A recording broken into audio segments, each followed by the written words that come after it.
Hey guys, எக்ஸலில் நம்மகிட்ட ஒரு data set இருக்குது. இந்த டேட்டா செட்டில் யார் அதிகமாக சேல்ஸ் பண்ணியிருக்காங்க, எந்த பர்சன் பண்ணியிருக்காங்க அப்படின்னு வந்து ரெண்டு ஃபார்முலா யூஸ் பண்ணி கண்டுபிடிக்கலாம். ஃபர்ஸ்ட் வந்து நீங்கள் equal sign what is the highest சேல்ஸுங்கிற இடத்துல நம்ம மேக்ஸ் ஃபங்க்ஷன் யூஸ் பண்ணி எந்த சேல்ஸ் அதிகமாக இருக்குது அப்படின்னு சிம்பிளாக கண்டுபிடிக்கலாம். மேக்ஸ் ஃபங்க்ஷன் என்ன பண்ணும் அப்படின்னா, இந்த சேல்ஸில் எந்த வேல்யூ அதிகமான வேல்யூ அப்படின்னு சிம்பிளாக ரிட்டர்ன் பண்ணிடும். அப்படி பார்த்தா வந்து நமக்கு 25,300 அப்படிங்கிறது தான் வந்து அதிகமான வேல்யூ. ஸோ நம்ம கீழே போயிட்டு ஒரு 50,000 ஆட் பண்ணுறேன் அப்படின்னா இது வந்து அதே வேல்யூ அப்படியே நின்றுட்டு இருக்கும். ஸோ இது அப்டேட் ஆகாது. நான் மறுபடியும் இங்கே போயிட்டு இந்த இடத்துல போயிட்டு மறுபடியும் 21 அப்படின்னு நான் வந்து கொடுக்கணும். For example I have to mention 21 mention பண்ணிவிட்டேன். இப்போ பாருங்கள் அப்டேட் ஆயிடுச்சு. ஸோ இந்த ப்ராப்ளம் நமக்கு வேண்டாம். நம்ம சிம்பிளாக அதை சால்வ் பண்ணலாம். என்ன பண்ண போகிறோம் அப்படின்னா, இந்த ரேஞ்ச் டேட்டா செட்டில் ஏதோ ஒரு வேல்யூவில் வந்து செல்லை வச்சு கிளிக் பண்ணுங்கள். ஸோ இந்த மாதிரி க்ரீன் பாக்ஸ் வந்ததுக்கப்புறம் கண்ட்ரோல் ப்ரெஸ் பண்ணிவிட்டு இன்சர்ட்க்கு போங்க. அங்கே டேபிள் இருக்கும். இந்த டேபிளில் ப்ரெஸ் பண்ணி ஜஸ்ட் ஓகே கொடுங்க. அப்புறம் டேபிள் டிசைனில் போயிட்டு உங்களுக்கு எந்த கலர் வேணுமோ சூஸ் பண்ணிக்கோங்க. ஸோ இப்போ நாம் அதே ஜாபை மறுபடியும் பண்ண போகிறோம். இங்கே போயிட்டு மேக்ஸ்,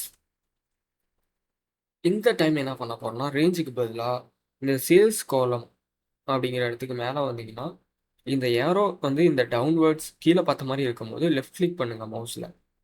பண்ணிங்கன்னா அந்த காலம் ஃபுல்லாக செலக்ட் ஆகிடும். அப்புறம் வந்து க்ளோஸ் பண்ணிங்கன்னா இப்போ நமக்கு மேக்ஸிமம் வேல்யூ வந்துடும். இப்போ நான் வந்து எக்ஸ்ட்ரா ஒரு வேல்யூ போடுறேன் அப்படின்னா அது வந்து ஆட்டோமேட்டிக்காக அது எது மேக்ஸிமம் வேல்யூவாக ஃபைன் பண்ணுதோ அது வந்து உள்ளே கொண்டு வந்துடும். ஸோ ரிசல்ட் வந்து கான்ஸ்டண்ட்டாக அப்டேட் ஆகும் பேஸ்ட் ஆன் த டேட்டா. இப்போ நம்ம என்ன பண்ண போகிறோம் அப்படின்னா, நமக்கு வேல்யூ மட்டும் வேணாம், நமக்கு அந்த பர்சன் யாருன்னு தெரியணும்.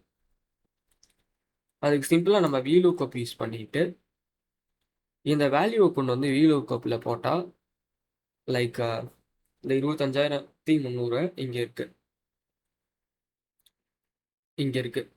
இதை கொண்டு வந்து நான் VLOOKUPல போட்டேன்னா இது அவா அப்படிங்கிற நேம் வந்து எனக்கு ரிட்டர்ன் பண்ணும். பட்டு என்னன்னா நான் ஒரு டைமும் வந்து இந்த சேல்ஸ் டேட்டாவை வந்து நான் அப்டேட் பண்ணிக்கிட்டே போவேன். ஒருவேளை அது ஒரு நாளைக்கு அப்புறமா ஒரு 1000 ரோஸாக கூட மாறலாம்னு வச்சுக்கேன். அப்போ நான் உட்காந்து எடிட் பண்ணக்கூடாது இல்லையா? அதுக்கு பதிலாக நான் என்ன பண்ண போகிறேன்னா மேக்ஸை இங்கே கொண்டு வர போகிறேன். மேக்ஸை ஓப்பன் பண்ணிவிட்டு மறுபடியும் இந்த இடத்துல போயிட்டு இங்கே கிளிக் பண்ணுங்கள். ஃபுல்லாக செலக்ட் ஆகிடும். அதுக்கப்புறம் என்ன பண்ணுறீங்க அப்படின்னா கமா அழுத்திட்டு டேபிள் அரே, இது வந்து VLOOKUP பேசிக்கு. இப்போ இந்த VLOOKUPல நம்ம வேல்யூ கொடுத்துட்டோம். இப்போ நம்ம டேபிள் VLOOKUP வந்து ஒர்க் பண்ணுற ஏரியா. ஸோ நம்ம இந்த கார்னருக்கு கொண்டு வந்து இது இந்த மாதிரி ஒரு டிஃப்ரெண்ட்டான ஆங்கிளில் இருக்கும். அப்போ வந்து ஒரு லெஃப்ட் கிளிக் பண்ணுங்கள், டேபிள் செலக்ட் ஆகும். அதுக்கப்புறமா காலம் இண்டெக்ஸ். VLOOKUPல மேக்ஸ் ஃபங்க்ஷன் ஒர்க் பண்ணுற வேல்யூ இருக்கு இல்லைங்களா, VLOOKUP வேல்யூ. அந்த வேல்யூ வந்து எங்கே VLOOKUP சர்ச் பண்ணுதோ அதுதான் இண்டெக்ஸ் நம்பர் 1. அதிலேருந்து நீங்கள் ரைட் சைடாக பார்த்தீங்கன்னா 2, 3, 4 அண்ட் இன்ஃபைனைட்டாக நீங்கள் வேல்யூ கொடுத்துட்டே போகலாம். இந்த கேஸில் நம்ம எம்ப்ளாயி நேம் வேணும். ஸோ 2ன்னு ப்ரெஸ் பண்ணுறேன். அடுத்து நான் ஃபால்ஸ் எக்ஸாக்ட் மேட்ச், இது எப்பயுமே ஃபால்ஸ் மட்டும் கொடுங்க. ப்ரெஸ் என்டர், அவ்வளோதான். இப்போ நம்ம வந்து அவள் தான் டாப் பர்ஃபார்மர்னு வந்துடுச்சு. இந்த இடத்துல ஒரு நான் ஒரு 50,000 இல்லை ஒரு 60,000 போகிறேன்னு வச்சுங்க. இப்போ போய் என் நேம் போடுறேன்.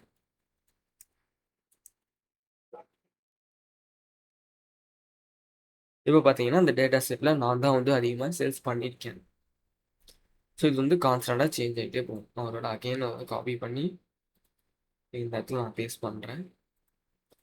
மறுபடியும் இந்த இடத்துல போய் இந்த அமீலியாவுக்கு வந்து ஒரு 1,00,000 போட்டு விட்றேன்.